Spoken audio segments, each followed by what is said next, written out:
마태복음 22장 15절에서 22절까지입니다. 바리새인과 헤롯 당원, 이 사람들은 평소에 그렇게 가까운 사람들이 아니에요. 왜냐하면 바리새인은 노마에 대하여 아주 반감이 많은 사람들이고 헤롯 당원들은 친노마주의자들입니다. 그런데 이 두 사람이 합작이 돼가지고 예수님에게 찾아와서 질문을 던져요. 이 질문은 대단히 신학적인 질문이고 그리고 정치적인 질문입니다. 대답을 잘못하면 이게 걸려 넘어지기 쉬운 그런 질문이에요. 예수님에게 처음 찾아와서 하는 얘기가 뭐냐면 예수님은 진실하시고 참되게 가르치시며 아무에게도 매이지 않고 사람들을 외모로 보지 않습니다. 이 말이 뭡니까? 예수님은 진실하고 참되고 누구를 무서워하거나 누구 때문에 할 말을 못한다거나 누구에게 매인다거나 그런 분이 아니라는 거예요. 그러니까 우리가 지금부터 하는 이 질문에 대하여 어디에 매이지 마시고 소신껏 대답을 꼭 하면 좋겠습니다. 지금 압박을 하는 겁니다. 예를 들어서 어떤 사람이 밑도 끝도 없이 내게 와가지고 막 나를 칭찬해주고 나를 올려주고 이렇게 할 때 조심해야 돼요. 왜냐하면 나중에 청구서가 날라옵니다. 그러니까 이건 좀 들어주시기 바랍니다. 이러는 거예요. 거기에 같이 놀아나면요, 나중에는 이거 아주 곤란하게 됩니다. 이거 가만히 들어봐야 돼요. 왜 저 사람이 저렇게 하는지. 바리새인과 헤롯 당원은 그 당시 아주 민감한 문제를 가지고 나와서 어떠한지 우리에게 이루소서, 가이사에게 세금을 내는 것이 옳습니까 옳지 않습니까? 당신은 참말만 하시는 분이니까, 당신은 하나님 나라 운동을 하는 사람이니까, 당신은 누구에게 매이는 분이 아니니까 확실하게 당신 입장을 얘기를 해달라. 이 질문은 양날의 칼과 같은 그런 질문입니다. 어떤 대답을 하든지 논쟁거리가 되고 또 그것이 법적으로 문제가 될 수 있는 거예요. 지금 유대 나라는 로마라고 하는 강대국이 와서 점령을 했어요. 그리고 밑도 끝도 없어요. 세금 내라는 겁니다. 사람 머리숱 해가지고 세금 내고요. 재산 가진 만큼 세금 내고 뭘 해서 소득을 얻으면 세금 내고 이 세 가지 세금을 아주 철저하게 걷어갑니다. 총독을 파견해서 이걸 하고 있는 거예요. 서기 6년경에, 그러니까 예수님이 어릴 때입니다. 갈릴리 사람 유다라는 별명을 가진 사람이 있었어요. 이 사람이 누구냐면 로마의 세금을 내지 않는 조세 거부 운동을 일으켜가지고 반역죄로 몰려가서 죽은 사람이에요. 그리고 거기에 가담한 사람들을 산 사람은 죽여서 매달고 죽은 사람은 시체를 갖다가 십자가에 수없이 매달아서 아주 본보기로 삼았습니다. 세금 내지 않겠다고 하면 전부 이렇게 된다. 아마 예수님도 어렸을 때 갈릴리 출신이니까 이 유다에 대한 이야기를 아마 들었을 겁니다. 이게 굉장히 큰 일이었거든요. 그 당시 세금을 내지 않겠다고 말하면 어떻게 되는가. 아주 로마에서 본보기로 해결을 한 사건입니다. 예수님은 지금 갈릴리 출신입니다. 이 예민한 질문을 던지는 거예요. 아마 이런 협박일 수가 있어요.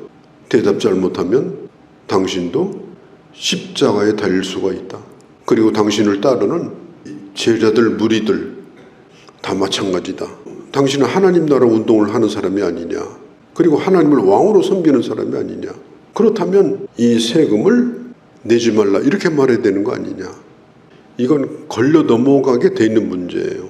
그리고 예루살렘에 예수님이 입성할 때 그 사람들이 다 유대인들이거든요. 예수님을 왕으로 막 환영했어요. 호산나 다윗의 자손이라고 말하면서. 아마 그들의 가슴 속에도 이런 현실적인 문제를 예수님이 풀어주기를 바라고 예수님을 환영했을 겁니다. 이런 현실적인 문제에 대해서 입장도 분명하지 않고 도망가는 그런 사람을 누가 따르겠냐. 사실 이게 정치적으로 보면요, 만일 예수님이 정치적 야망을 가지고 있다면 이건 아주 복잡하고 그리고 대답을 잘 해야 되는 그런 문제입니다. 세금을 내야 되느냐 말아야 되느냐, 한번 동전을 가져와 보라. 그러니까 그들이 호주머니에서 동전을 꺼내는데 노마 화폐를 꺼냈어요. 호주머니에 노마 돈을 넣고 다녔던 거예요. 그때 예수님이 말씀했습니다. 이 동전에 누구 형상과 어떤 글이 쓰여져 있느냐, 이 동전에 누구 얼굴이 그려져 있느냐, 그리고 뭐라고 써 있느냐. 그때 당시 모든 유대인들의 혐오 대상인 가이사의 얼굴이 그 동전에 새겨져 있었어요. 그러면 글은 뭐라고 써져 있느냐? 말은 하지 않았습니다. 저도 본 적이 있어요, 동전을. 거기에 써 있기를 신의 아들 제사장, 가이사는 신의 아들 제사장이에요. 예수님이 그 동전을 받으시고 묻는 거예요. 이 얼굴이 누구 얼굴이냐? 여기 뭐라고 쓰여져 있느냐? 예, 황제의 것입니다. 그러면서 예수님이 이렇게 말씀합니다. 그렇다면 이 황제의 동전은 황제에게 돌려주는 것이 좋지 않겠느냐? 사람들이 깜짝 놀랍니다. 이게 친로마주의자들의 얘기와 아주 좀 비슷한 얘기 같기도 하고 그런 대답이었습니다. 왜냐하면 예수님께서 이 사람들이 왜 이런 질문을 던지는지 잘 알기 때문입니다. 그러면서 예수님이 한마디를 더 하십니다. 하나님의 것은 하나님에게 돌려드려라. 황제의 것은 황제에게, 하나님의 것은 하나님에게 돌려드려라. 그 당시 유대인들은 성전세와 그리고 각종 절기 예물과 11조 예물, 이걸 기본으로 드렸습니다. 당시 바리새인들은 채소 잎사귀까지 세가지고 11조를 드렸어요. 그리고 절기를 철저하게 지켰습니다. 그렇게 하는 것이 나쁜 것이 아니라는 거예요. 그렇게 하라는 겁니다. 거기 앞에 바리새인이 있거든요. 네 손에 있는 동전은 황제에게 돌려주어라. 그때 당시 인두세, 사람 한 명당 머리수 세가지고 인두세, 그 다음에 토지세, 그리고 재산세, 이 세금은 노마 돈으로 그들에게 내라. 자, 그러면 이 말씀이, 이해하기가 그렇게 쉬운 말씀이 아닙니다. 이 말씀을 황제와 하나님을 반반씩 섬겨라, 그런 뜻은 아닙니다. 이 세상 정치와 이 교회를 완전히 분리시켜버려라, 그것도 아닙니다.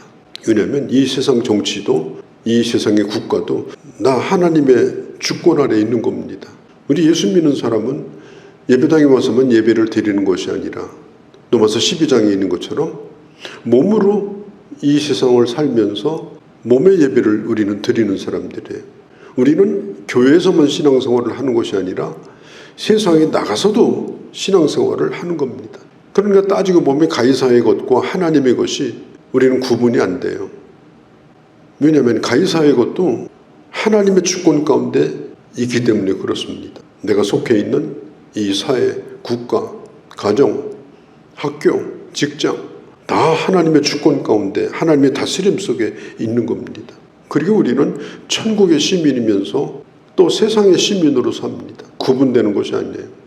우리는 세상 속에서는 세상 사람처럼 살고 신앙은 예배당에다 딱 띄워놓고 그 다음에 예배당 나올 때는 세상은 띄워놓고 이제 하나님의 사람으로 예배당에 있고, 이건 잘못된 겁니다. 세상 사람이며 하나님의 사람으로, 하나님의 사람이며 세상 사람으로 이 세상을 살고 있는 자들입니다.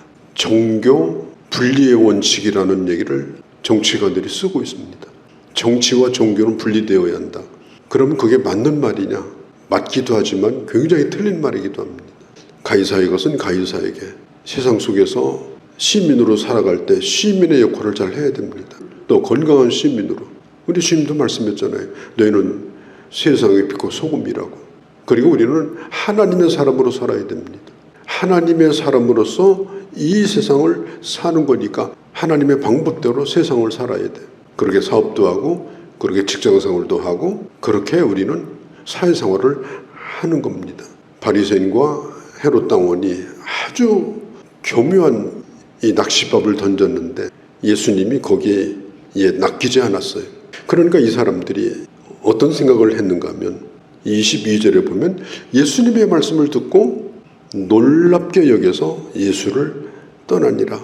예수님의 지혜로움에 아주 탄복을 하면서 야, 참 이상하다. 도대체 저분의 지혜는 왜 그렇게 놀라운가? 그러면서 더 이상 논쟁을 이어가지 못하고 다시 집으로 돌아갑니다. 대중들의 환영을 받으면서 이렇게 예루살렘에 들어온 이 일이 종교 지도자들이나 또 정치에 몸을 담고 있는 사람들, 헤롯 당원들, 이런 사람들에게 전부 문제거리가 됐습니다. 예수님을 제거하려고 생각을 한 거예요. 그런 가운데서 예수님이 여기에 말려들지 않고 지혜롭게 이 문제를 풀어가는 것을 우리가 가만히 좀 생각을 해보고, 그리고 우리도 이렇게 지혜로운 하나님의 사람으로, 가이사의 것은 가이사의 것으로, 하나님의 것은 하나님의 것으로, 이 두 세계 속에서 갈등을 느끼지 않고 하나님의 사람의 길을 잘 걸어가는 그런 지혜로운 그런 주의 사람들이 되어주시기를 바랍니다. 거룩하신 우리 아버지, 주님이 십자가를 향해 가실 때에 당시 정치, 종교 지도자들은 위기의식을 느꼈고, 예수님이 예루살렘 중심으로 들어가시기 전에 어떻게 하든지 예수님을 쓰러뜨리려고 갖가지로 이런 문제를 내고 있었습니다. 이 문제에 대하여 지혜로웠던 주님, 저희들에게도 신앙과 현실과 이 신앙 속에서 때로는 갈등을 느끼고 있습니다. 만유의 주님이며 모든 것이 하나님의 세계인데 하나님의 사람이 어떻게 살아야 되는지 아버지 높은 곳에서 세상을 바라보며 지혜롭게 살아갈 수 있는 저희가 되도록 은혜 베풀어 주시옵소서. 우리 주 예수님의 이름으로 기도하옵나이다. 아멘.